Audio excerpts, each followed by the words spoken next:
Hello दोस्तों, आपका स्वागत है हमारे channel cartoon story PS Hindi पर।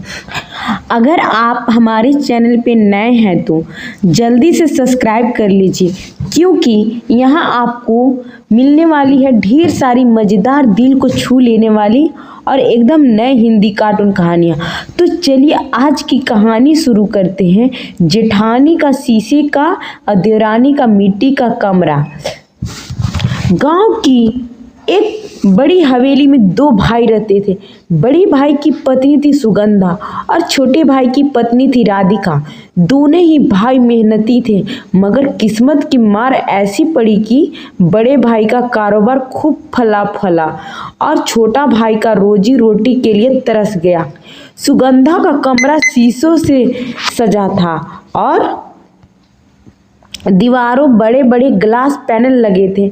सफेद चमकती टाइल्स थी जिसमें उसका चेहरा रोज कई बार निखर का उभरता। उसके पास महंगे कपड़े, गहने, मेकअप का बड़ा वैनिटी मिरर और हर कोने में इलेक्ट्रॉनिक सामान थे। वो घंटों खुद को शीशे में निहारती, मेकअप करती और सोशल मीडिया पर वीडियो बनाती रहती। उसके बच्चे गद्देदार बिस्तर का मखमली रजाई में चैन की नींद सोते और रूम में एसी ठंडी हवा थी, एकदम मखादार। दूसरी राधिका का कमरा मिट्टी का, दीवारों में दरारें थी, कहीं कहीं से मिट्टी झड़ जाती, छत से बूंदें टपकती। कमरे में एक पुरानी सी चटाई थी जिस पर उसके बच्चे सिमट कर सोते। राधिका खुद ठंडी मिट्टी के फर्श पर बैठकर रोटियां बेलती, मुंह से पसीना पोंछती और कभी कभी आंसू पोंछते हुए सोचती कि क्या उसकी किस्मत में सुकून लिखा है या नहीं। राधिका का चूल्हा जलता तो मिट्टी की खुशबू फैल जाती। वो लकड़ियां चुन कर लाती, घर के पिछवाड़े के घास काट कर गाय को डालती और फिर अपने बच्चों के लिए दाल रोटी बनाती। बच्चे भी भूख से खुश हो जाते और माँ की हांडी जो प्यार था वो किसी मॉल और पिज्जा के कहाँ। मगर हर बार जब राधिका रोटी सेकते हुए दरवाजे झांकते देखती तो सुगंधा को शीशे के सामने बैठा पाती। उसके बच्चे ठहाके लगाते दिखते और उसका दिल फिर से बुझ जाता।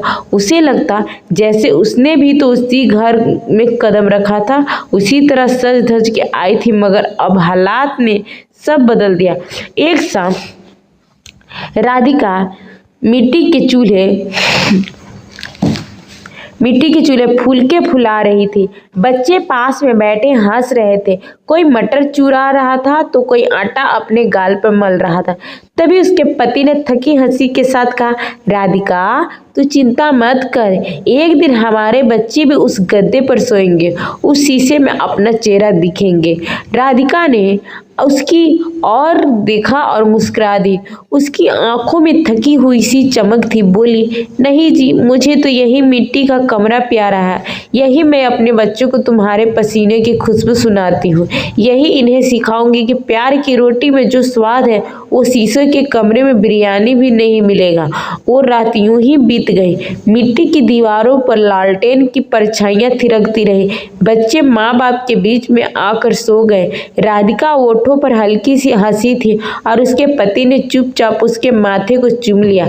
कभी कभी मिट्टी के घर भी महल होते हैं, वहाँ प्यार की दीवारें होती हैं, भरोसे की छत होती है और उन दीवारों पर कोई शीशा नहीं लगा होता, क्योंकि वहाँ दिल एक दूसरे के आईने की तरह देख लेते हैं।